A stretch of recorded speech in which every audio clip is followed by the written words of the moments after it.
So good evening, everyone. I see we have a quorum. So I'm Mike Toohill, Chair of the Lunenburg Open Space Ad Hoc Committee.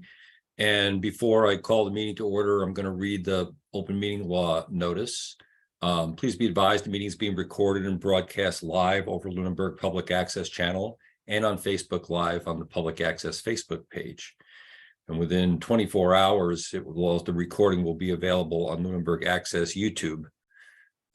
If you are on Zoom and you want to speak, I'm going to ask anyone other than committee members to hold off until we get down to the respective items that you want to talk about, and then I will recognize you, but you use the raise hand function and I will recognize you as the chair.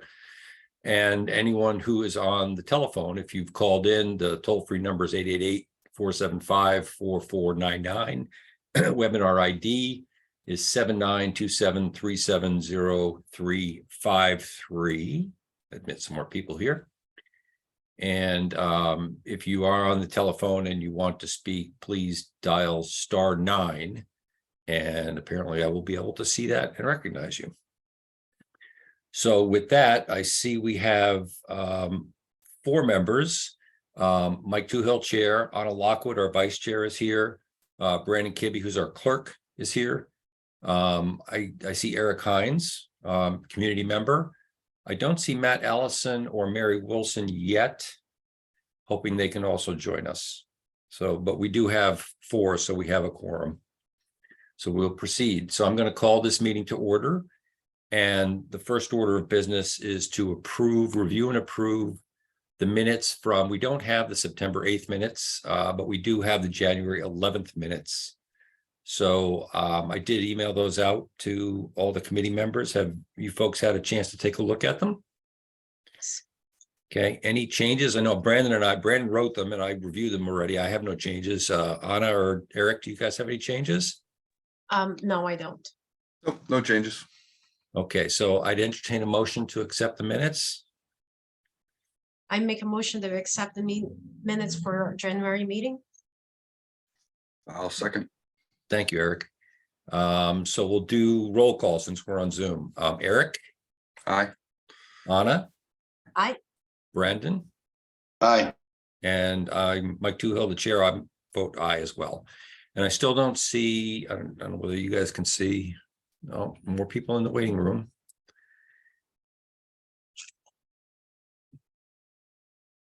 Mary's in the waiting room. So Mary's joining us as well. So I don't see Matt, but I do see Mary coming on.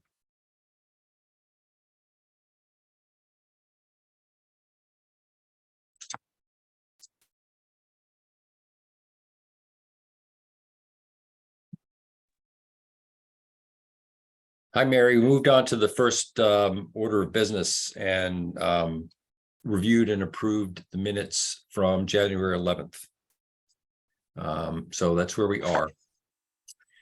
The second order of business is just an announcement from me again about the open space conference. I attended last week, which was about writing open space plans. We don't have to do that for a while, thanks to Brandon and others that have taken care of that for us. But it was very informative. This week is about stakeholder outreach. They're going to have a session in 2 weeks or 3 weeks, excuse me, on biomaps, which should be pretty interesting. And I'm forgetting what the third session is, but it's every Thursday from noon to 12:30. So if you folks haven't signed up and want to, it's still open. You can still sign up and join. The fourth item of business is follow up with town council report on title examination for Zero Lake Shirley Reservoir Road. I did meet with town council last week, and actually I have a follow-up meeting coming up week before last. I have a follow-up meeting coming up in February with town council on this. So the issue about the title, it's town property, but the title is a little cloudy in the past because the changes in the configuration of the lake and everything made it a little difficult. So town council's made some recommendations, and he's talking to the town manager about how to proceed with clearing the title for that particular parcel. Any the recommendations that you can share with us, or just too much legal information that? Well, he had 3 different options. And he wanted to talk to, I'm gonna wait until I talk to him again Okay, to go over the different options. He wanted to talk to Heather and to, I think, the chair of the Board of Selectmen about the different options that he could, but there were 3 different ways that he thought that we could go ahead and clear that title. oh, perfect. Okay. I think I've admitted everybody at this point. Okay, let's get on to the main topic of discussion, which is the Parmenter Road and Reservoir Road parcels. We've just talked about Reservoir Road a little bit, and we're going to talk about Parmenter Road. At the last meeting, we had a lot of good discussion between board members and between members of the public. I see Joel's on again. Joel participated a lot at the last meeting about the use of the Parmenter Road parcel, the potential use of the Parmenter Road parcel. And I want to remind everyone that this committee is not charged with developing land, not charged with formalizing plans about anything on land. Our job is to look at town-owned open space and look at potential open space and make recommendations to other boards as to the disposition of those open spaces, and the disposition being who controls it. And Parmenter Road and Lake Shirley Reservoir Road right now are both under the general municipal category. So they're under the care and control of the Board of Selectmen. So they could be used for any purpose that the Board of Selectmen desired. And the question before this committee is there a potentially a better steward for those parcels within the town? And we've been discussing the potential of that being the Parks and Rec Department, because they're both they could be used for conservation land as well. And I know Bob Pease, the chair of the Conservation Commission, is on tonight. They could be used for conservation. They could be used for public open space, recreational open space. So that's the discussion that we've had thus far. And again, we're not proposing any particular use of those parcels. What we had was a discussion about should those parcels be used for car top access for kayaks and canoes, what would be the constraints on those parcels? And I volunteered at the last meeting to put together a memo, which I will share with you. It's in draft form and it just went to the members of the committee so far. And the memo speaks to if we were to recommend to the Board of Selectmen that 53 Parmenter should go under the care and control of Park and Rec, what other recommendations would this committee make along with that with regard to the potential uses or considerations from Park and Rec for uses of the parcel? So I'm going to share my screen and put that up, and hopefully I captured. I got too many things open here.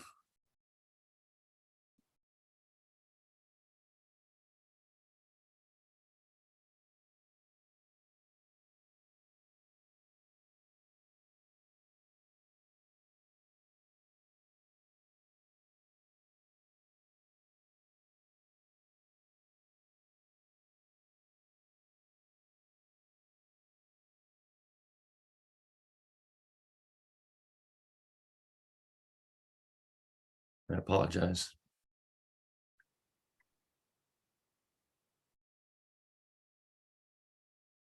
Here, let's see if we grab the right one here.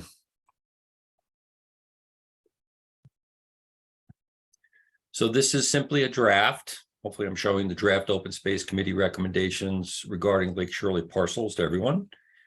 This is just a draft. This is a draft for discussion first among the committee members, then obviously among the members of the public that are here that are interested in this particular subject. The beginning of it's just a reiteration. The town owns 3 parcels along the western shore of Lake Shirley, 2 of which are, of a size and a location that they would be useful for access to Lake Shirley.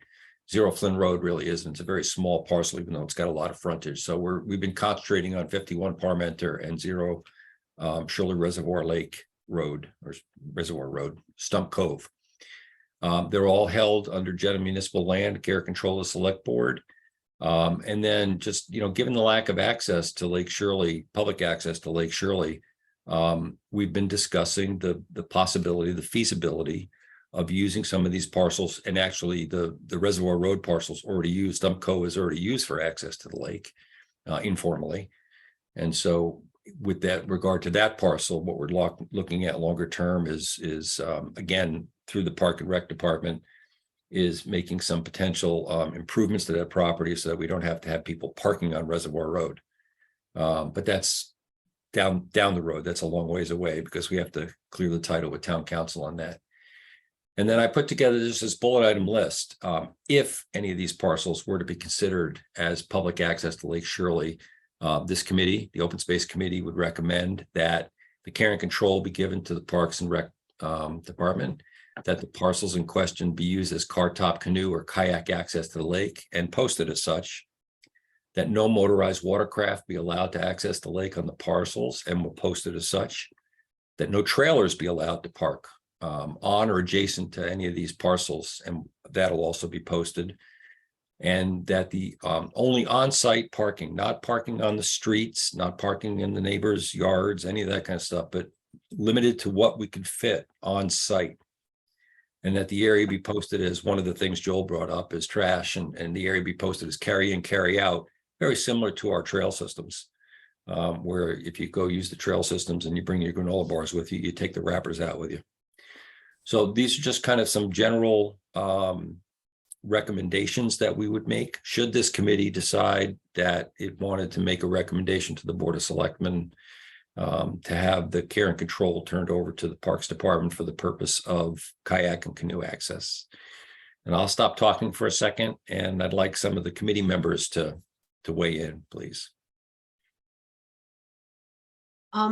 So I'll weigh in first, just as a new information.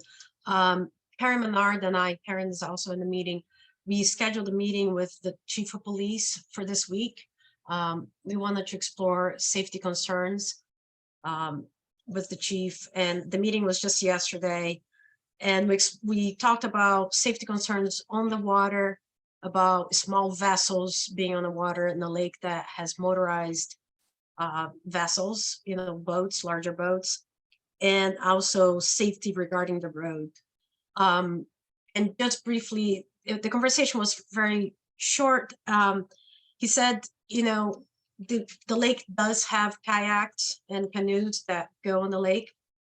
And for the most part, people, they are on a kayak or a canoe. They tend to be mindful about being on a space in a lake that has motorized boats, and people tend to be careful about it. So he didn't see any added risks than what it exists now for the water use.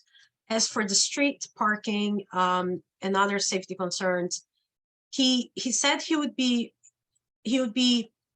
willing to be what he said, that if we work with the residents about defining the most ideal type of parking for on the property or on the street, that he would be behind and make the recommendation for select board, because any kind of parking restrictions on the street, it has to come from him to the select board. And he did say, thinking not making not allowing parking on the area sounds like a good idea, but that also means that we would have to enforce that even for residents. You can't enforce for some purpose, but not others. But there are possibilities of maybe reducing the parking, on-street parking, by making it just on one side or not both sides. But the most important, what he really emphasized was work with the residents to find the best case scenario for, if there will be on-street parking or not. And that was really the gist of the conversation regarding safety concerns. Okay, thank you. And you did that in your capacity as chair of Park and Rec, correct? Correct. Okay. All right. Brandon, Eric, you have any thoughts on this? Sorry, busy taking notes. Yep, thank you. I guess my one thought on, and I know, I think Matt Allison brought this up on the meeting, our last meeting, was the idea of motorized, a limit on motorized would limit certain car top access. For, you think of a small John boat, somebody might have a trolling motor on, and they put it in, and they have a trolling motor, and they go out and go fishing. Or some sort of one of those rubber boats where the same thing, where they put a trolling motor or something on it. Some people access car top access points to hand launch a boat, and then hand carry down the battery and the trolling motor. So it may unnecessarily, that type of limitation, if there's not a ramp to launch a classic motorized boat, by simply posting it as non-motorized, you may be limiting access that is traditionally used by hand carry type boaters. Flagging that, really, I don't think it's a huge concern. If that's the will of everybody else, I don't think it's going to change much. So, Okay. but I just really want to stick a flag in that. for So folks.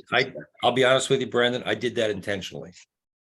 And I did it intentionally because it's you get the slippery slope of, when what's acceptable size and what's not acceptable size. And I don't want to see somebody lugging a 10 horsepower Johnson down there to throw on the back of their boat, which you can do. Yeah. So that's why I proposed it this way. The other thing I want to say, Eric, before we get to you or Mary, is, we're getting ahead of ourselves a little bit. And it's good that we're talking about specifics if we talk about that particular use of that parcel.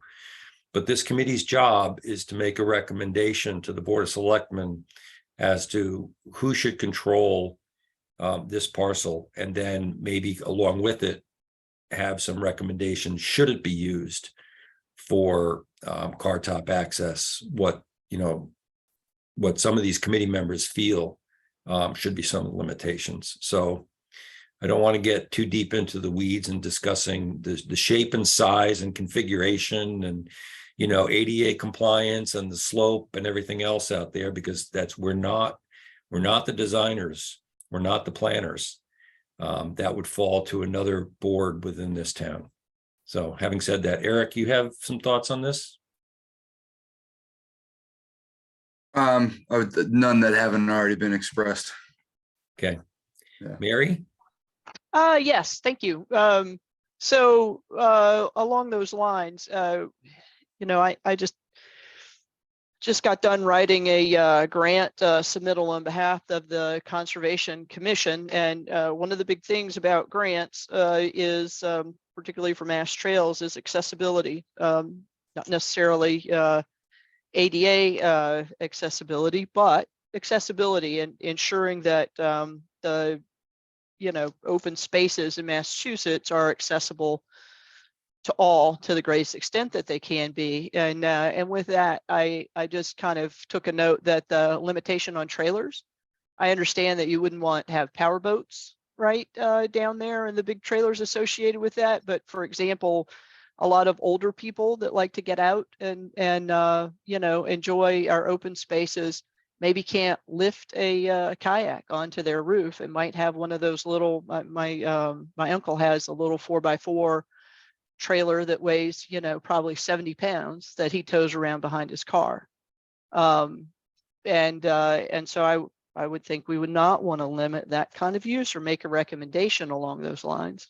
And I mean, to the extent that we're not, going to be the body governing it, I wonder if we should even go into the details at all to the select board about what the usage might be, other than, powered, non-powered, and then let Parks and Rec determine how they want to monitor that. Yeah, and ultimately the configuration and design will be up to them, not up to us. And this was Mary, unfortunately you had missed the last meeting. I did this. I watched it on Okay. on public access. So I did this in response to a number of the comments that we got from the residents out there. And again, these are my thoughts. These aren't what the committee came up with. These are what I came up with between the last meeting and this meeting. And actually the point you made about small trailers for kayaks and canoes, Anna had made that last time. And it's a point well taken. The only reason why I wrote it in here like this is because there's going to be a limitation on to how many vehicles you can fit in there. And if you start to bring trailers in there too, it's going to make it progressively more difficult to turn things around down in that area. And that's the only reason why I wrote it in. And again, we can scratch all that and we can make a simple recommendation to the board or not make a recommendation, recommend not to move it over. That's what this committee is going to wind up doing. Well, I would recommend that we keep pretty clinical as to what our scope and charter is in making the recommendation to the board. And Okay. if it's just who should have control, right, in general usage, then I think if that's consistent with our charter, let's leave our recommendation to that. That would be my recommendation. Okay, fair enough. Anna, you've got your hand up? So a couple thoughts, with everything that's technical about the boats and size of motors and, needs and, is a battery operator or not. In my mind, I always, not having the right language for boating because I don't boat, I always thought of as a small vessel. We create a infrastructure that only serves small vessels. And I think I do like the term that Brendan uses, which is, hand carried to the launch pad and not. And I think that is the way to address it, because I can also see not just access, thinking of the trailer, not addressing the trailer issue, just thinking of, using the lake for the purpose of recreation.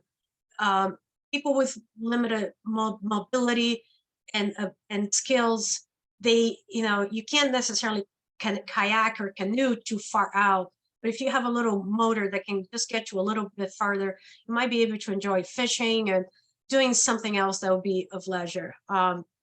Now, in terms of the trailer, I'm not very tall, but I am strong, and I can't put my kayak of one person on top of my car. But that, that can be limited in terms of, I don't think we can say it has to be car top only, but by not having parking that allows for trailers, you will limit accessibility by that. And if we work with the resident to have the parking scenario that works best for the neighbors and for our purpose, if someone comes with a little pickup truck that has a trailer, right there, you're taking for a kayak, right? Someone can pull in, put their kayak down, and then if they're parking on the street, whatever the scenario that we work out, if they have that little trailer behind their car, right there, you're limiting space, the usage from 2 cars to 1 car. So there is, the pros and cons and the scenarios that you can explore, that you can make it things to be workable and ideal for most people. It's not a home run for everybody, but it's something that I think you can reach there.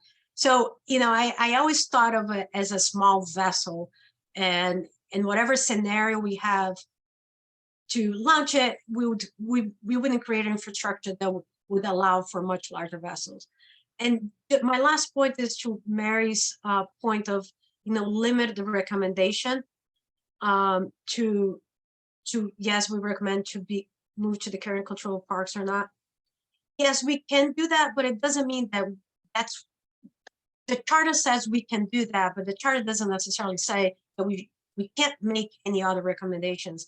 I think it would be great for the residents if we have these conversations now, and if we can pass it on along the recommendation, some bullet points that we as a commission agree upon. And I think that will give the residents some assurances that this is a good process. This is, you participate, come to our meetings and voice your concerns, and we work with. And I think that just is going to help us on the next phase. So that's, yes, we could make a recommendation to just move to the current control, but we can also make some other recommendations that would help us get to a better end product. my last point to that is that we have a committee here that has vast knowledge. When you get to Parks and Recreation, it's going to be Parks and Recreation people. I would love if we can transfer some of the knowledge that we have within this commission to Parks and Recreation through the recommendations. That's all. Thank you. Okay. And I just want to remind everyone, this isn't an either or situation. We're not talking about 51 Parmenter or Shirley Reservoir, Reservoir Road. Where both are public open spaces. So we're actually looking at both parcels. And I know that most of the folks here are probably here for 51 Parmenter. But, maybe it turns out down the road, Park and Rec decides that if this goes that direction, that 51 Parmenter is not appropriate even for small trailers. And maybe the small trailers go over to the Reservoir Road site, and maybe that's the place where people can put in, that have small trailers to be able to bring a kayak over. So we're not, this isn't either or. We're not trying to limit the conversation here. We want to make recommendations to the board. Unfortunately, we can't make a recommendation to the Board of Selectmen about Shirley Reservoir Road, Reservoir Lake yet, because of the issue of clearing the title. Any other thoughts from, I see a bunch of other folks with hands up, but I want to hear from the committee members first. Eric? Thank you, Michael. I guess I was just wondering, is it possible to kind of strike a balance here between, not necessarily recommending limitations on the usage yet, but acknowledging some of the concerns as we pass on the recommendation that it be transferred to the care and control, and kind of, instead of including bullet points recommending, no motorized vehicles, just include bullet points sort of saying it's noted that we've gotten a lot of feedback, concern about parking, and these are things that will need to be ultimately taken into consideration. Good point. Okay.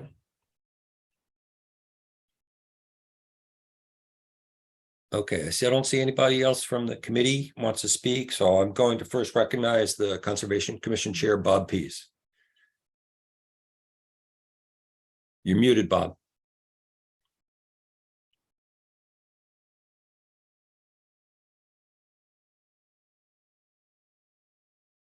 Bob, you're still muted. Bob, you're muted.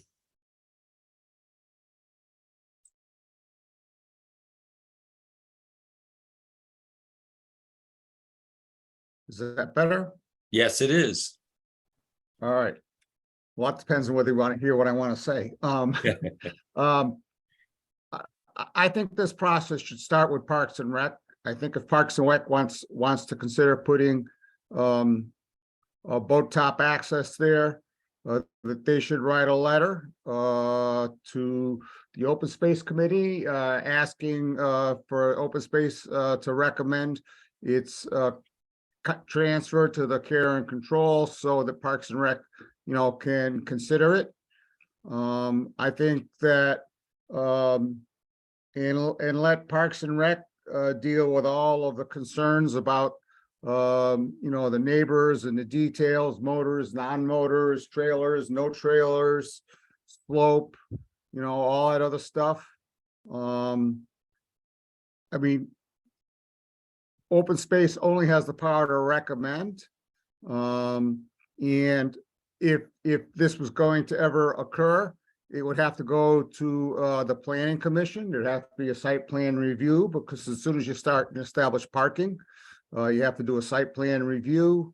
It would have to go to town meeting. It'd be a very political process, because I'm assuming that the neighbors are going to be very opposed. That's been my experience on conservation. Anytime you propose doing something on conservation land, and there's some abutters, the abutters, they love it to public open land that no one absolutely uses. And so I mean, I urge you to keep it simple. Either you got to recommend it be transferred to care and control of Parks and Rec, or you're not, and not get into the weeds. If you get into the weeds, you're going to spend a lot of time in these meetings. to no avail because you have no power, other than to recommend. So stick to the power you have, keep it simple. And that's my suggestion. Okay. Thank Thank you, you. Bob. Point's well taken. Mr. Swenson, welcome back.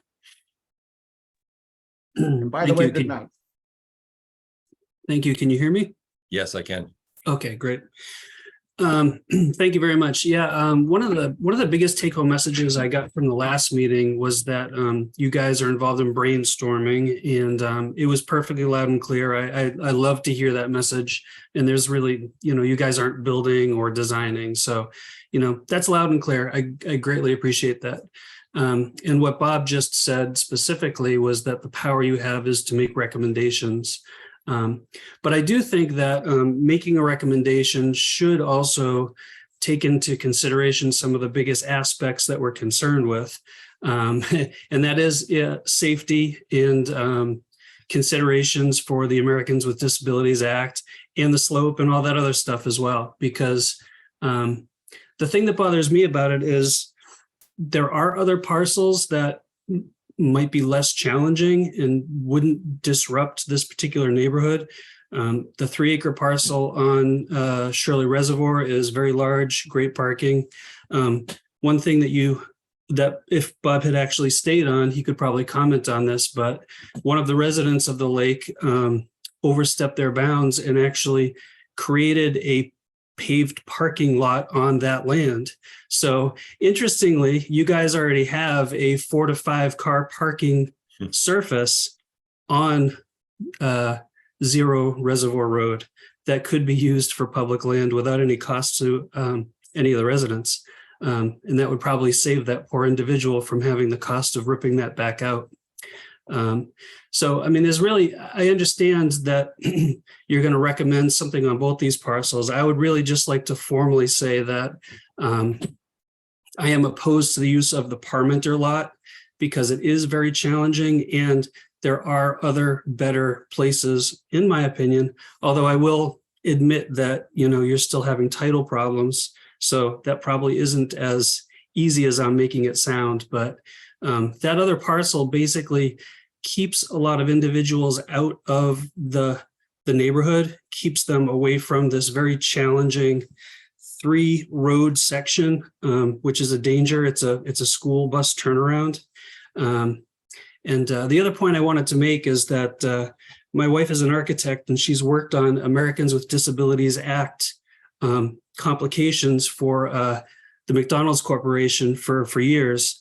And the second you guys do any site changes, you basically enact that law and you're going to have to build a huge ramp to overcome the slope on that surface for an individual to enjoy what all the other public people get to enjoy. So developing that site is going to be extremely costly for the town and for the taxpayers, me included. And that's why I'd actually just like to openly object to a recommendation that would allow that to be used for car top access. Okay, thank you. And I should have done this at the top.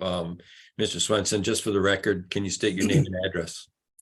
Joel Swenson, 17 Ruth Street. Thank you very much. Appreciate it. Thank you. Okay, I see Mary, you have your hand up. Same thing. Could you state your full name and address, please? Hi, I'm Mary Perkins. I live at 62 Ruth Street. And I have 3 things and I'll make them really quick. One is Robin Wilson this morning that owns Shady Point contacted me to speak on her behalf because she isn't able to make the meeting. And she didn't know if the Parks and Recreation Committee was aware that they already offer to the town of Lunenburg any residents for an annual pass of $40 to allow kayaks and canoes. And you can have 4, if you can fit 4 in your car, you can have 4 in your car for $40. If you can fit 6, they're also open to allowing to do the passes at the library like they do for museums, like the Museum of Science. You can go get a pass and check it out like a book. They are open to do that with the town as well. They're also concerned about this site, as we all are. My second point is, I've been doing a lot of research, and I have, if you can see, this is all when they put in the streets. And a lot of people, I think, that the town bought that, got that parcels through non-payment of taxes, but that's not true. The town bought that parcel, and they bought it for the storm drain. And there's a lot of things that need to be thought about because of the easements with the storm drain, not being able to go on the storm drain. I mean, the town felt so wanted to protect that storm drain that they actually went out and purchased this property just for the storm drain. So I think that needs to be taken into consideration. And then my third thing is that there's a lot of concerns at Lake Whalum with their ramp and public access, because people bring grills there and they litter and there's loitering going on. And while you may say, oh, this is just going to be for car top access, people are going to stopping at Target, blowing up their floats and walking down and floating there. And it doesn't happen today. I know you said it was informally Stump Cove, but Stump Cove was made formal. And the reason for that was for the dam. Our dam broke in the 80s, and we had to build a new dam and get state funding. And the only way we could get state funding is if we had public access. And the reason why we don't have the problem with people with floating is because there's a lot of weeds there. It's perfect for kayaking, and it's safe for kayaking. I take my kayak to Stump Cove on purpose because it's not safe kayaking, even though the police said people try to be safe. It really isn't. And we had a major accident where a woman almost lost her life and is disfigured for the rest of her life because she was hit by a motorboat on the lake. And the other thing is that these maps show every single tree. And this map was done in 1990 for the town, and it's signed by the town.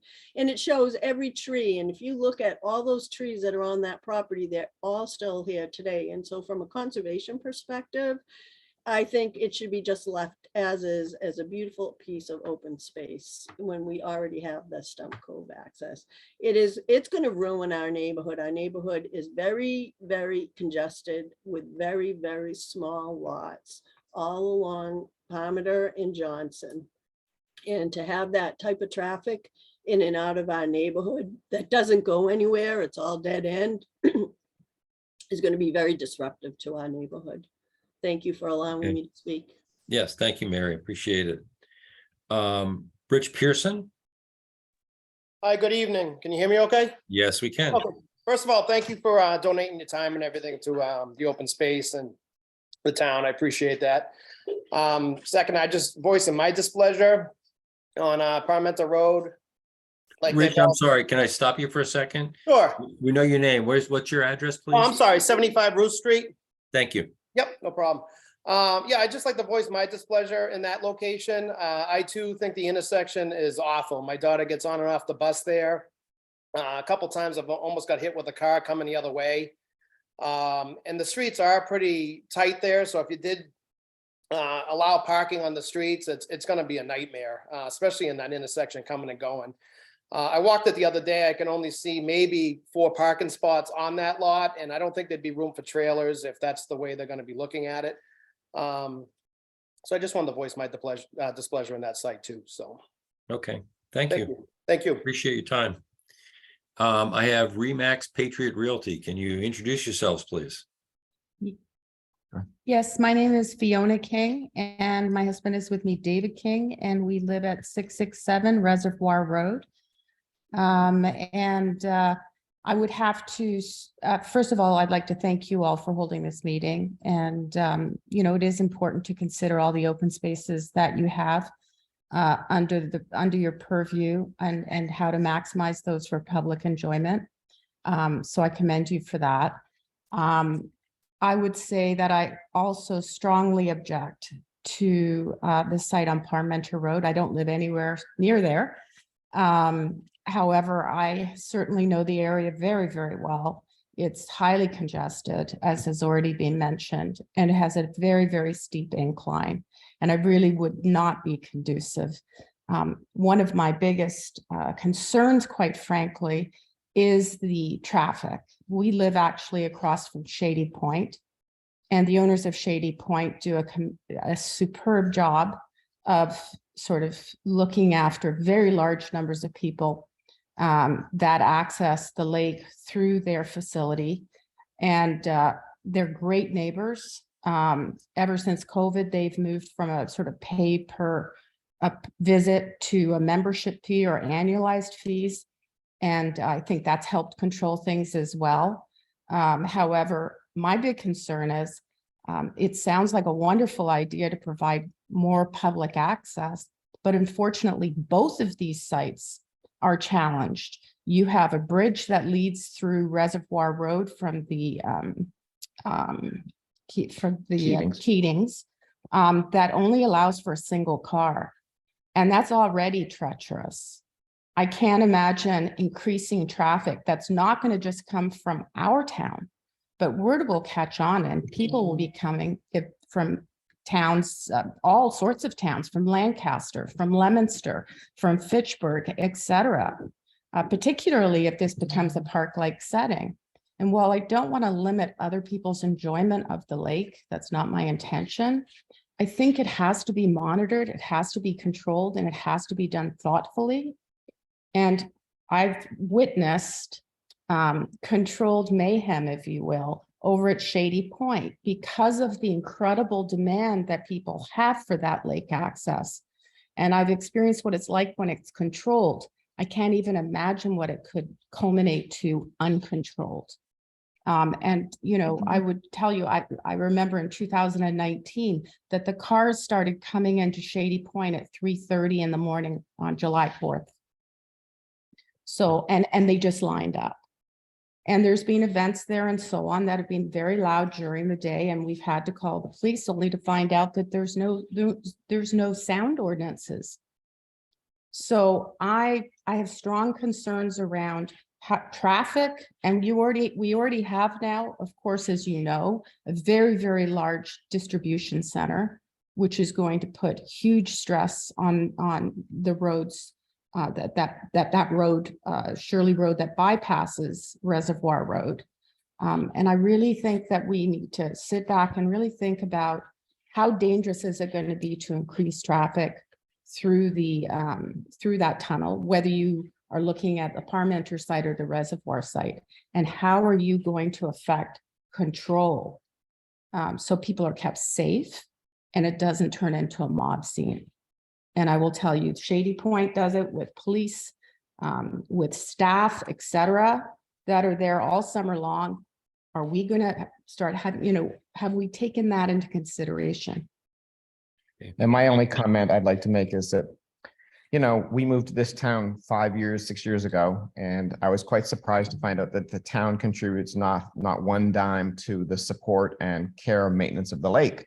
And since you're taking recommendations to the elders that run this town, I think it'd be really nice that if they're trying to figure a way to put more people on a lake that they pay nothing for, and all of us residents pay thousands of dollars a year through all the events we do to try and maintain the weeds and control the weeds and the algae and all the things to try and make sure this is a beautiful lake. I would love to see the town, if you're taking recommendations, to maybe try, since they're trying to, jack our taxes through the roof, it'd be nice if they contribute some of the money onto viable things like looking after the lake. That's would be my recommendation. Okay. Thank you. Thank you both. Thank you very much. I have a Verge W. Yeah, hi, sorry. So that's just the name that comes up for me, but Virginia Wolfram at 45 Parmenter. So probably one of the newer residents to make acquaintance to, guys. So first, I want to appreciate, Michael, the way that you clarified a bit in the beginning on some of the transfer and how, the conversations go between the committees. I am aware of some of that. I think the challenge is on some of the previous meetings in November, there was that direct request for open space to transfer the potential into Parks and Recs, right, for their consideration on this lot on Parmenter Road. So really, I don't want to belabor all the points that were already brought into the conversation. I mean, I think the residents, are pretty clear on the fact that, we see a lot of challenges with this being a junction of 3 roads, 2 of which are dead ends. You're going to have locked grid turnaround points, challenges backing up traffic. If you add trailers into that, the road is narrow. I mean, some of our even electric wires run into our front yard. I mean, there really is not adequate space on these roads to begin with. Never mind adding what I would say more congested traffic as part of this recommendation.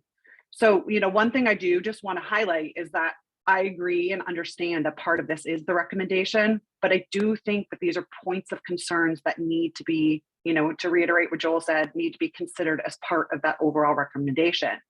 We can't just stay blind to the fact that there's safety concerns, that there's congestion, that it's a heavy, thickly settled neighborhood, that kids are standing on the front end of these lots time and again. So I think, as part of that recommendation, we have to be very, very clear to understand what it is that we're recommending and in what part of the lake. In particular to Parmenter, there's a lot of risk there with the thickly settled area and the residential space.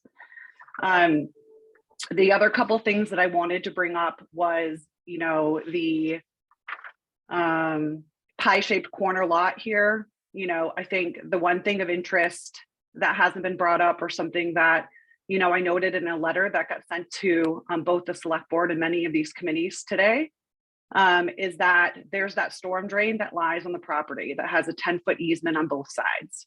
If you take into account that 10-foot easement, you're already reducing your lakefront access to about 29 feet, give or take, if the lot lines are even true to date, okay? So if you consider that, and you say that's going to put you far over to the Johnson Street entry side of that pie-shaped and lot, you are literally going to be launching right into where residential docks already exist. So if you walk down to that, there is not a separate way to launch into that without disrupting the residents, even from a launch standpoint. Okay. Yeah. Second to that, what's interesting is that if you go back to where the lot lines lay, you have about 87 approximate feet from the corner of Johnson to Parmenter. This actually does not line up to how the Parks and Recs and the team have shown the carport on my property on 45 Parmenter and where that lot line combines. On the meeting, it was mentioned that the neighbors are using our land. That is not accurate, in that it's 87 feet from the corner, leaves about 15 feet to the carport. And this is actually a bylaw, a step back law by Lunenburg. You can't build right up to the edge of your lot line. So the carport and how that diagram was being presented is showing a line that goes right to the edge of my carport today. So we will have to invest in surveys, really understanding what that line looks like. This is going to further trim probably what you're already looking at is a 20-foot less waterfront frontage, right? Once you take the storm drain, the easements, and those pieces into consideration as well. I think the other thing too is just the no touch. I mean, I know people mentioned kind of the ADA and some of the compliance and those different things, but there is a lot of bylaws there with the, both the state law demanding 30 feet, but also the conservation, the 50 feet. If we go into a process of clearing trees, making exceptions to really remove this within those lines to make accessible access, which will be required by law, we're definitely setting a precedence for the lake. I mean, people are challenged day in and day out to do any sort of work or removal of their trees, any sort of access to that location. And you're already talking about a narrow lot. So you're gonna have to remove many of these trees to even gain access down to the water. There is not like an easy path to go down, just given how the lot is as a whole. So, I think as a whole, I just, I want to echo that obviously I'm very opposed to the use of Parmenter, as I think we can see many of the neighborhood residents are, and hence all of us being on this call tonight. Just by even the outward discussion about the potential of car top or trailers or, you know, access as a whole. I think that all of us at Rec Wing, we understand that we are evaluating all open spaces and that the town has to consider that. And these committees are looking for any potential access points for the town. But I think we also just need to be considerate of, you know, thickly, you know, residential areas, safety concerns. And we really need to evaluate them for the best locations, not just because it's an open space. So, you know, my recommendation would be that it just stays open, given it being the junction and the slope. So Okay. I would just like that to be taken into consideration as part of your overall recommendation of whether or not this either gets transferred or even gets pursued through the Board of Selectmen. Thank Okay. you. Thank you very much. Anna, Excuse me, Mike, if I could Yes. just ask Virginia to spell her last name for me. I didn't catch it. Yeah, sure. So it's Wolfram. It's WOLFRAM. Perfect. Thank you. thanks, Brandon.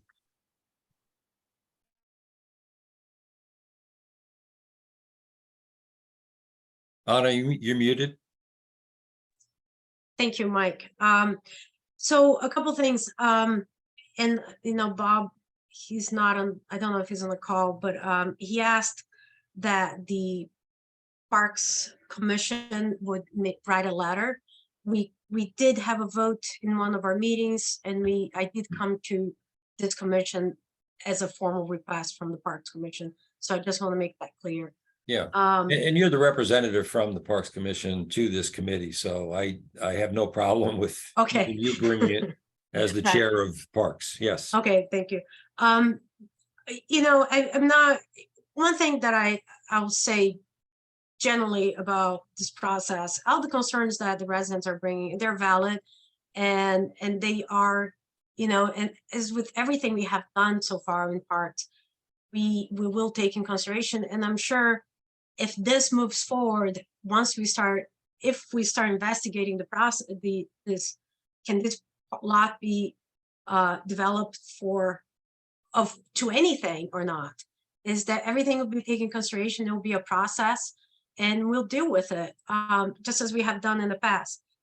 But you know, we need to start that process in order to have some of these answers, and that's what's important to remember.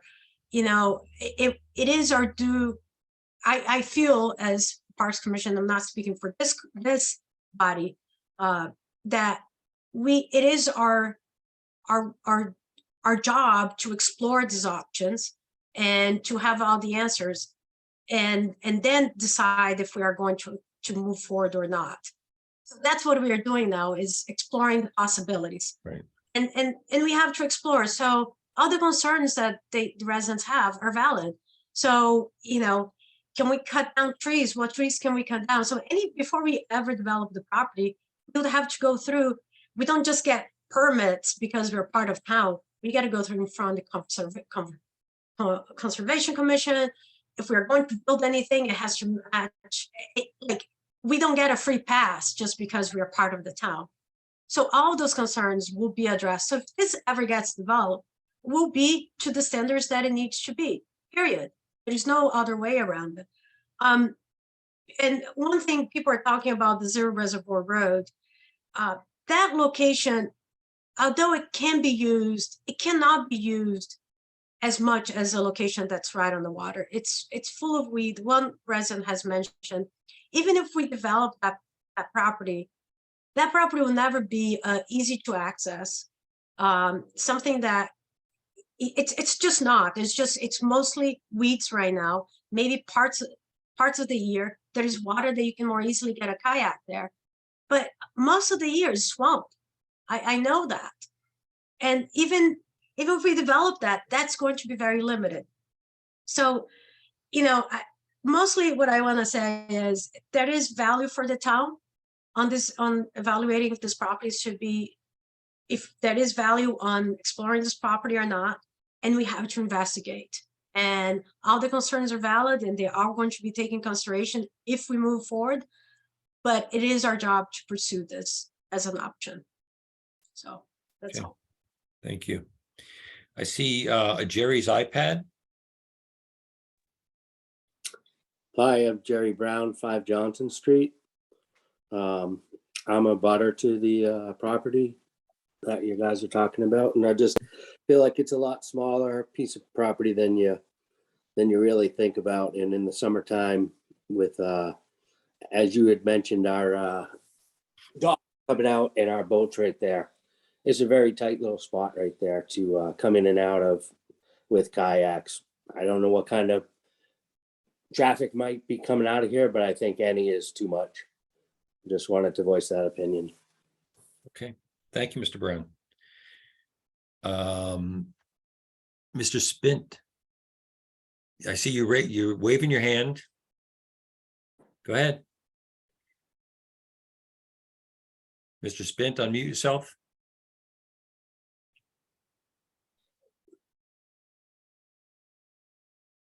Okay, I'm sorry. That's I'm- okay. I'm trying to get on this Zoom thing and I don't know how to raise my hand on that, so I have to do it You in did person. fine raising your hand. Okay, again, this is Gary Spint.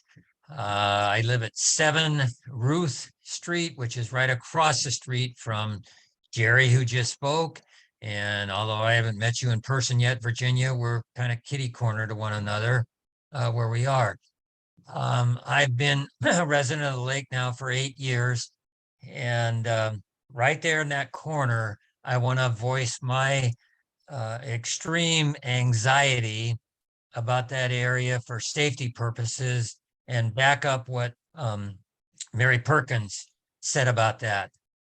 There's people that go into that cove. There's no speed limit in that cove. There's not a buoy that says going into that cove, slow down to 5 miles an hour like there is around Shady Point or any of those places like that. I've witnessed on numerous occasions boats of all type, jet skis, all kinds of things going from the section of our lake that is our backyard and going into that cove, which is a small cove. I've witnessed a number of people entering that at anywhere from 50 to 60 miles an hour on jet skis and whatnot. There are people that go awfully fast into that. And if you're even in the best case scenario, if you say, okay, we're going to have this section for just kayaks and a person, we won't cut down any trees. There won't be all kinds of ramps or anything. You can carry them down and put them in the water. Now you have a kayak who's attempting to get out to go to, say, Stump Cove. And it's a blind corner there as you enter Millionaire's Cove. Having a terrible problem with being hit and run over by any number of boats. There's a person who lives in that Millionaire's Cove who has a pontoon boat that has over 400 horsepower and can hit 70 miles an hour. And I mean, we're talking a serious safety concern of people in kayaks or people in canoes wanting to enjoy the wonderfulness of the lake and everything else, but coming around a blind corner there, it would be an awful risk. And that safety concern needs to be taken into consideration as you make or do not make the recommendation. Thank you for your attention. I appreciate what you guys are doing. Okay, thank you, Mr. Spin. Appreciate it. Joel, Virginia, and Mary, I see your hands back up again. Do you have anything different to add to the conversation? Hey, this is Joel. I kind of want to contest a misnomer about Stump Cove. I've been on this lake since 1976 when I was 4 years old, and we used to call it Lilyland. I've only started to call it Stump Cove because that's what everybody else seems to call it. But that is one of the most coveted coves to go into, especially with small watercraft. The fishing's amazing in there because of the weeds. There's blueberry bushes all along the edge, And it's really not as undesirable as it's being made out to be. It's a very nice place. That's actually where people go in small watercraft. As it was mentioned earlier, about 3 years ago, a woman, a neighbor and friend of ours, was hit by a fishing boat out in the main lake. So this is actually a great place to go. So the other point I want to make is, are there weeds? Yes, there are. And the reason there aren't weeds in the area that you're talking about is because us residents work extremely hard to remove them. We're constantly taking those weeds out, and you can make Stump Cove an extremely desirable place to launch. And having all those weeds makes incredible wildlife. There's tons of wildlife inside that area. There's beavers. That's where most of the geese go. The swans go inside there. It is definitely not an undesirable place to be. There's so much benefit to concentrating a launch area in that cove. And there's so much drawback to trying to concentrate on Parmenter Road. The opinion that it's bad in there is an opinion. As a lifelong lake resident, it's actually quite nice from experience. Okay. Thank you, Joel. Virginia, do you have anything different to add? So nothing like different, but just kind of as feedback back to a comment that was just made about evaluating for public access or access to the town. I mean, I just want to reiterate something that Mary had said earlier today, like Shady Point has access to the town residents by $40 by an annual pass. So I don't know where or why it keeps on circulating back to say we have to gain further access to the public, because there is access today to the public. It's just a matter of them utilizing those access points. And for me, I think this committee and what we're recommending has to evaluate the safety, the access, and all of these risks that we're concerning. You can't just say because we have an open space piece of land that we need to pursue it. If you see it and you see the slope and you see the safety concerns, to me, you leave it as an open space on the lake. And you say, these trees are still here. They were here in the original property. They're still there today. And there's plenty of other access for folks to access the lake.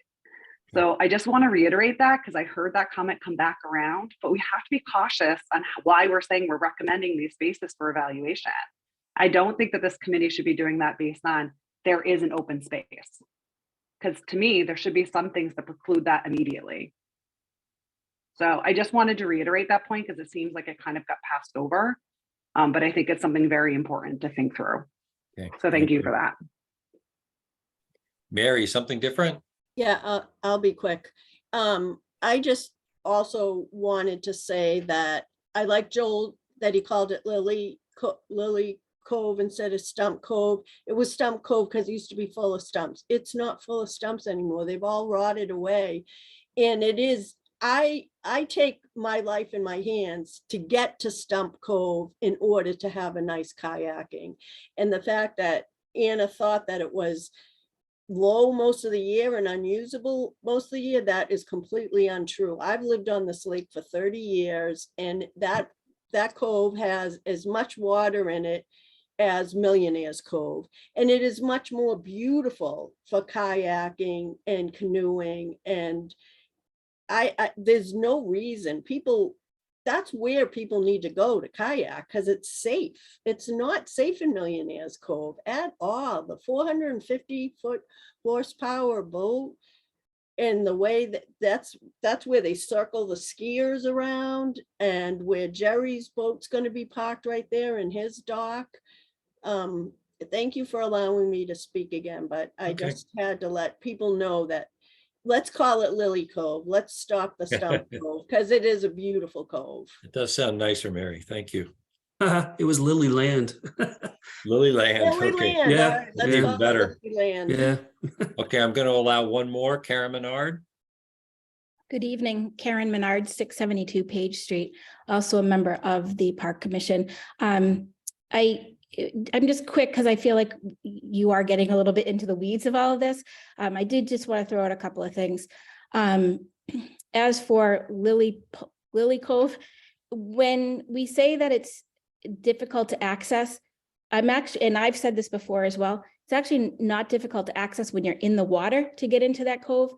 It's difficult to access from reservoir to get down into it. So when I, at least myself, am referring to, it's not easily to access, that's what I'm talking about.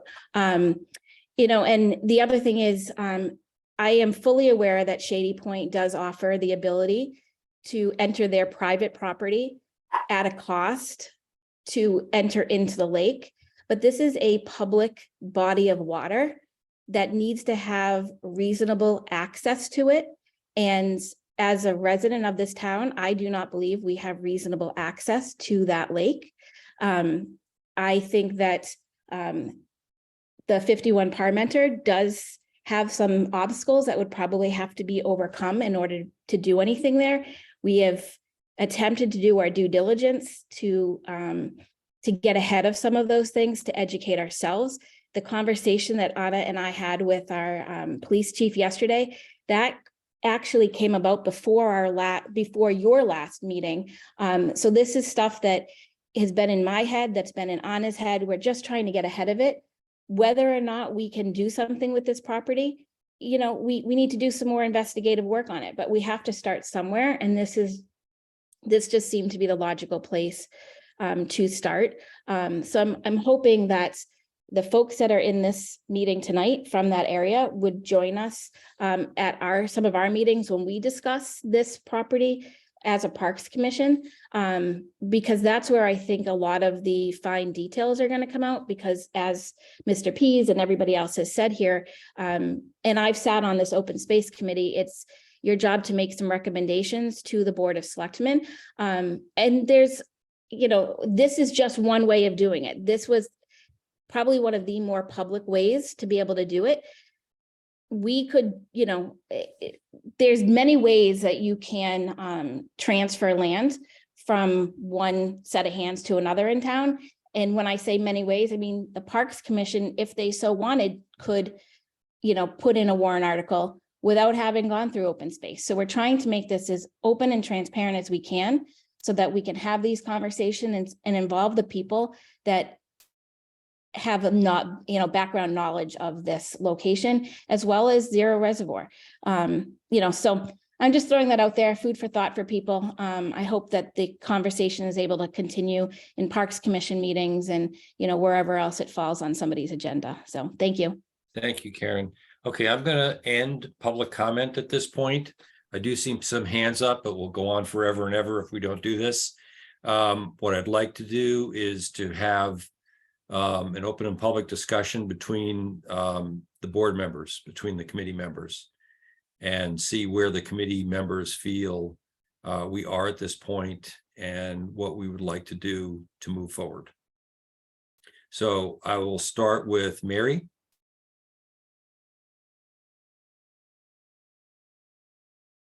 Apologies, was struggling with mute. My Yeah, fingers were putting you on the fumbling. spot too. Yeah, my opinion remains kind of unchanged with regard to what I feel like is appropriate for this committee to comment on. I hear the residents, right, and understand their concerns. I've not actually been down and walked those areas, but would probably make a point of doing it just so I know firsthand what people are talking about. But I do feel that from a open space perspective, it does make sense to transfer those properties over to parks for consideration of public use, and I would be in favor of making that recommendation, but I would limit my comments to that. Okay, thank you. Eric. Yeah, I mean, I also think it's worthwhile to pass on the recommendation. I mean, again, it's pretty early point. I think probably the best thing to do is keep the options totally open at this time and not necessarily recommend, you know, restricting or making kind of specific recommendations about the use that would be done, but recommend transferring and acknowledge that there are concerns from the neighbors. Okay. Anna. I would like to continue exploring this as an option for public access. You know, back in the late 80s, the town petitioned with the state to have the dam rebuilt, and the state funded the rebuilding of the dam, and in exchange, the town back in the late 80s was supposed to have access to the lake, and we were given this property that we never cleared title. And I think, you know, we owe to the residents to explore these options. We still don't have access to this lake, and it's been, you know, 30+ years now. So I think we owe to the residents of the town to research this, to make sure, to see if it will work. I think the residents' concerns is something that, if this comes to the Parks Commission, we will take in consideration, as we have always done. But I think we got to do our due diligence and explore, is this a viable option or not? What are the obstacles that we have to overcome? And like I said, we don't get a free pass because we're a town institution. We have to go through the same permitting that everybody has to go through. And that's, you know, that opens up to Conservation Commission, to building, to everything, zoning board of appeals, whatever is that we try to do there. There will be all these steps that all the residents, aside from just coming to our meetings and us taking the residents into consideration, they will have all these other places that will be part of development, that they will be able to voice their concerns, and they'll be taken into consideration. And I think that is the due diligence that we need to do for this process. It should go through it and just see where we land. So those are my thoughts. Okay, thank you. And Brandon?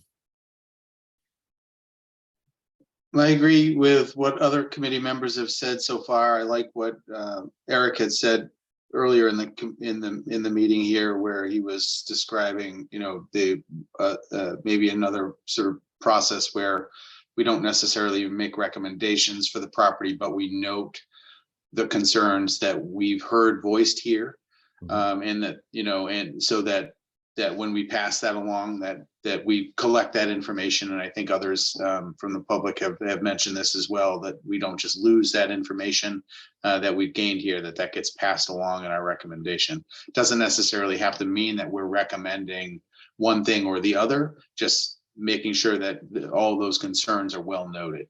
And they were in our last set of minutes, and they will be again in this set of minutes. So we're noting them there as well. But the one concern I have at this point about what we're recommending really has to do, and maybe it's a chicken or the egg sort of situation, really has to do with, you know, do you transfer the care and control of the property at this moment to then or make that recommendation, and then, you know, we go through a process and determine, for whatever reason, the property isn't developable for the reason that the Parks Commission is interested in it. Now it's in the care and the control of the Parks Commission, and it's not usable for the intended use because we've gone through a longer process. So do we do some due diligence first, or does the Parks Commission do some due diligence first to figure out the viability of the development here before the town actually acts on transferring the care and control? And maybe that's something that the selectmen would want to consider, is that you know, the selectmen may say that, recommend that the Parks Commission do their due diligence on this piece of property. And if it is something that's developable, then the town gets to consider whether or not it should get, the care and control should be transferred. I'm not suggesting that the Parks Commission fully designs the thing either. You know, we wouldn't want to put them through all of that process and all of that cost and expense to then have the rug pulled out from under them if the care and control wasn't converted. So, like I said, I think it's a little bit of a chicken or egg thing, but it may just make sense to be general municipal if it's not developable for this purpose, I guess is the bottom line. So there needs to be a little bit more due diligence done, in my opinion. Second, the issue about the storm drain, I think, is a pretty important one. And it's one that I would strongly recommend that the Parks Commission asks, I know you've already spoken with the police chief, talk to the Department of Public Works and see what their opinions are of that storm drain and what the constraints might be around any sort of development or in that area. That's new revelation to me. I wasn't aware of that before. So that's an important consideration as well. Brandon, my thoughts are along the lines that you just outlined, and I want to add one thing to it. If this were transferred to the care and control of the Conservation Commission or Parks, it becomes Article 97 land. And once it becomes Article 97 land, it becomes extremely difficult to use it for any other purpose other than for Parks and Recreation or for conservation. And maybe it'll never be used for any other purpose. But prior to invoking Article 97 on a piece of land, I think we do need to have a little more due diligence done.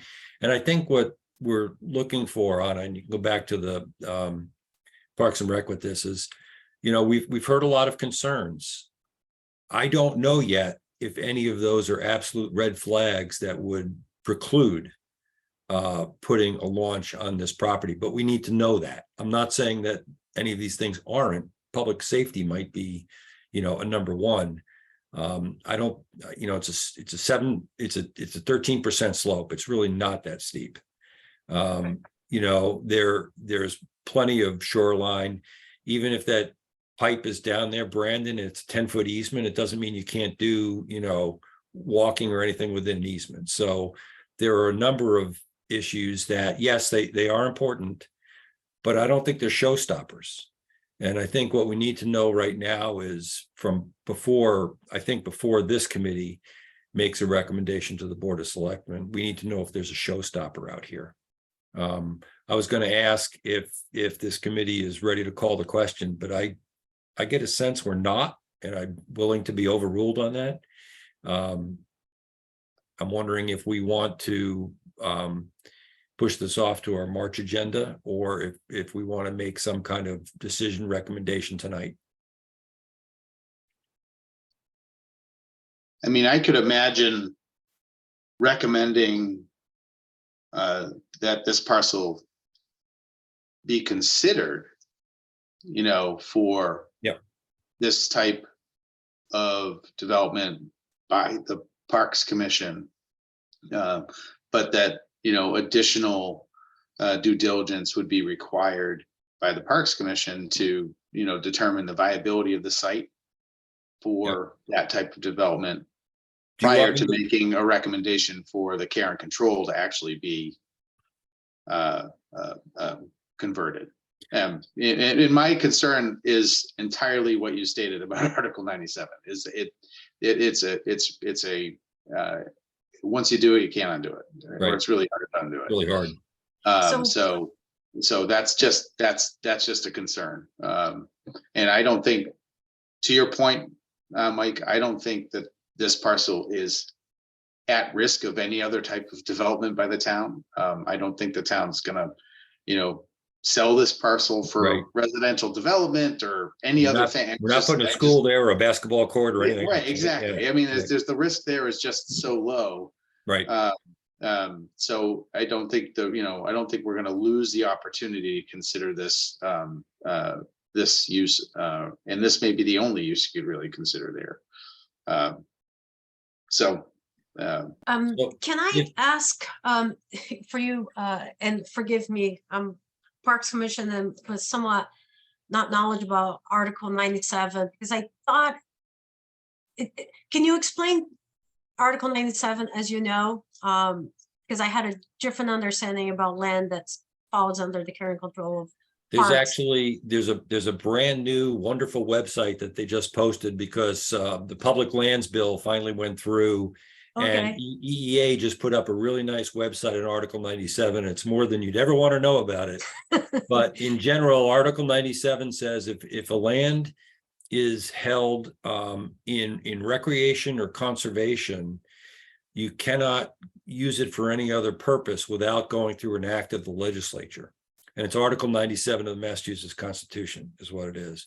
So for example, if you had to put a second storm drain down there and it's parks land or it's conservation land, you'd have to get an Article 97 process to be able to put a second storm drain through there.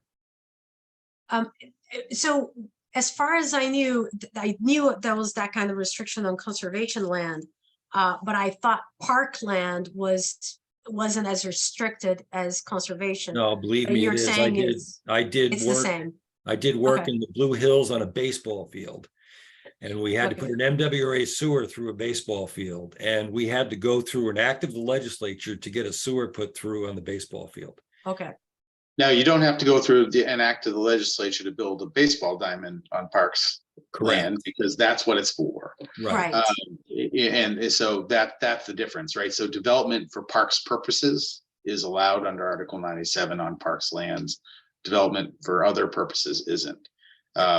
You know, we could be clever, of course, Mike, in terms of how we handled that. We could put an easement over the entire property for drainage purposes or road purposes Right. prior to converting it, you know, so that any other potential use for road or drainage would be covered on any square inch of that parcel, you know, had, you know, prior to changing the care and control. Right. So certainly there are ways, and then there are ways, right, in terms of how you do it. But you'd have to, if to be really clever, you'd have to think of all of those things. So it would become challenging, and realistically, I think it makes more sense to do a bit more due diligence. Again, is there a poison pill in any of the items? To your point, Mike, is there a poison pill in any of the items that have been identified that would absolutely, you know, kill this proposal? And if we discover there is, you know, like, you know, I don't know if you've had a sit down with the Conservation Commission yet to review this, but you know, what types of limitations, what can you do, can't you do? Are the wetlands bylaws, how would they be applied to a project like this? Mary, you're on the line. I don't know if I actually had conversations with Bob about it, Brandon. Okay. So I know some of those answers, so. Do you mind sharing with us? No, I mean, Bob's take is, you know, because I was, the 40-foot or 50-foot, whatever it is, no touch zone came up. And by the way, there is no 30-foot no touch zone under state law. That was brought up today several times, and there isn't one. But there is one in the bylaw.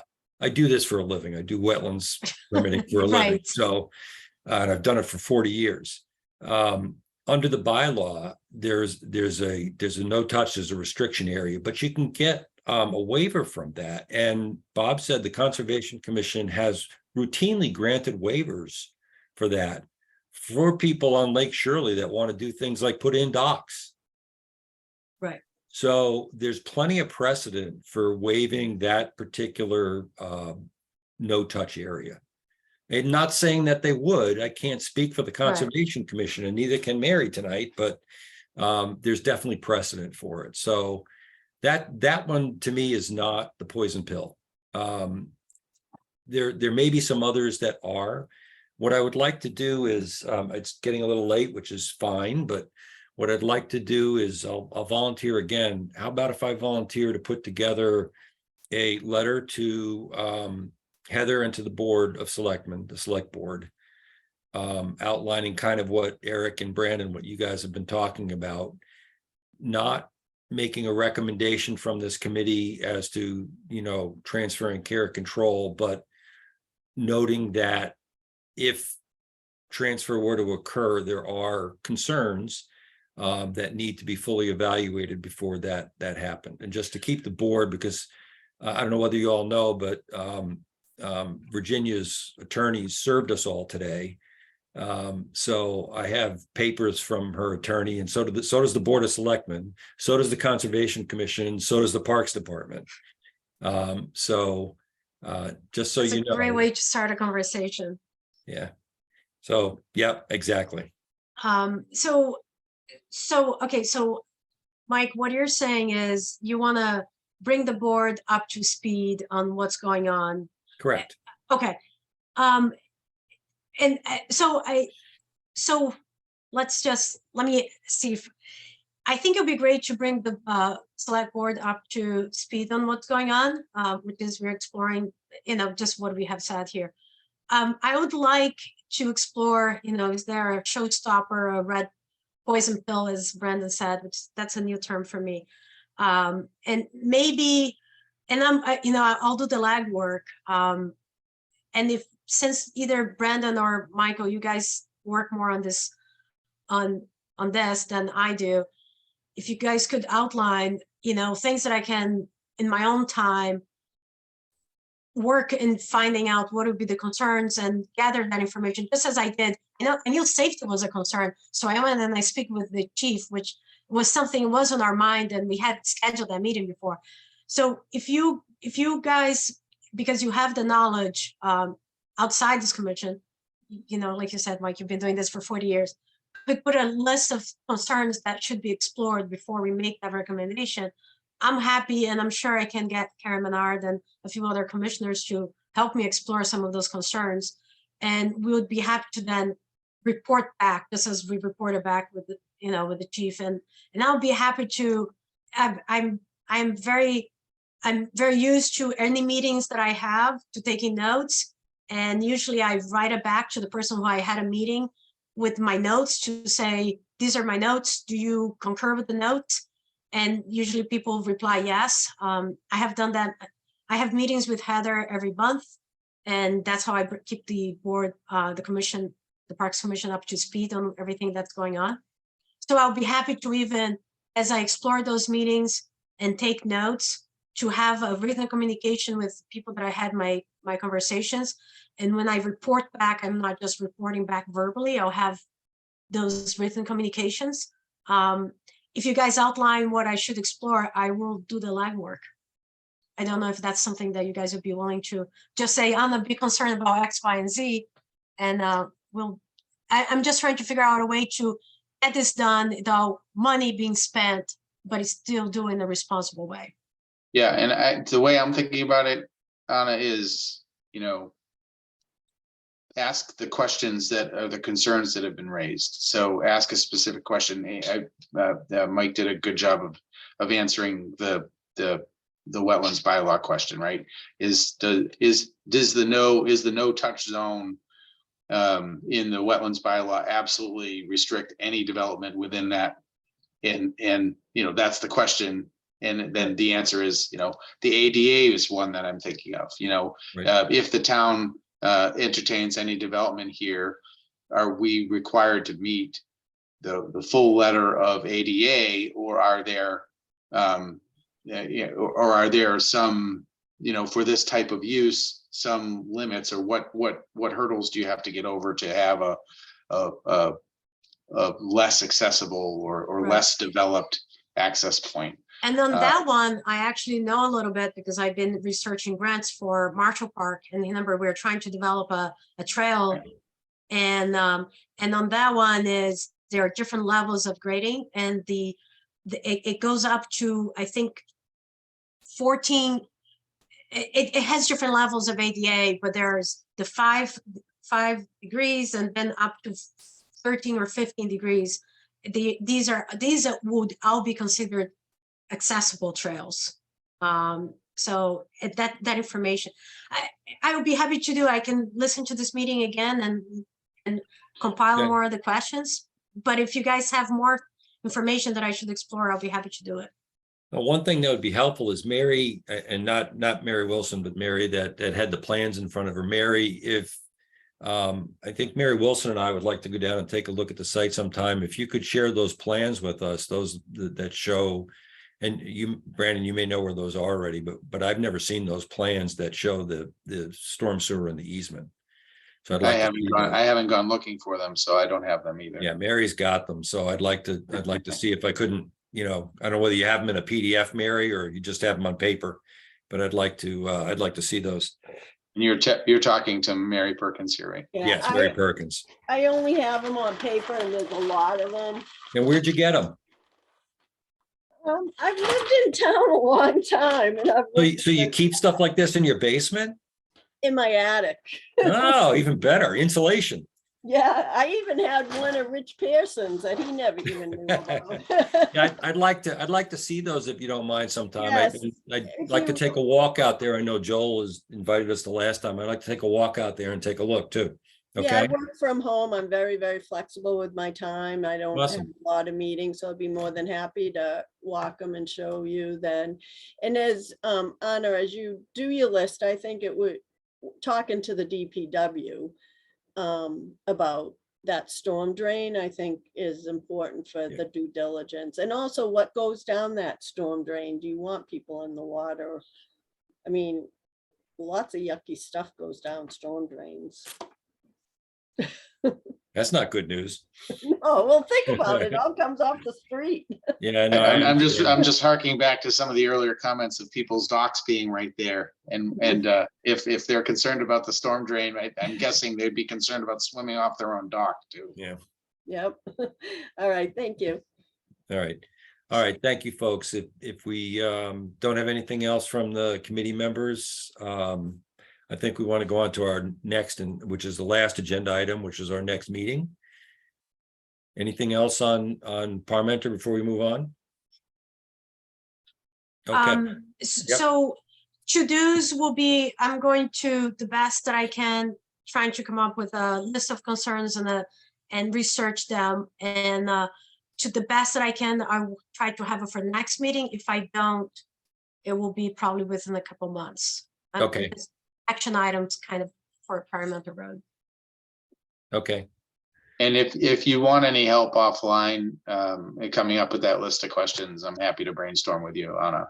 I appreciate it, Brandon. yeah, me Yeah, too. you bet. Thank you. Same. Thank I've you, already Eric. done some GIS research on the site, so we can share that. Okay. Oh, thank you. Our next meeting is scheduled for Wednesday, March 8th. I will fortunately or unfortunately be flying in the air to Florida on that night. So Anna, you are vice chair.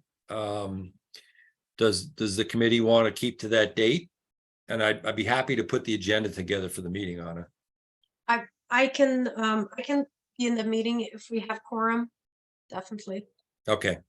So why don't we keep that date for now, because we've got that, and then we've got April 12th, I believe, will be the one after that. So we can shoot to have information for the next meeting. If we don't, we'll post it on the agenda so everybody knows what we do and don't have for that Okay. particular meeting, in case we have other business that we need to discuss at that meeting.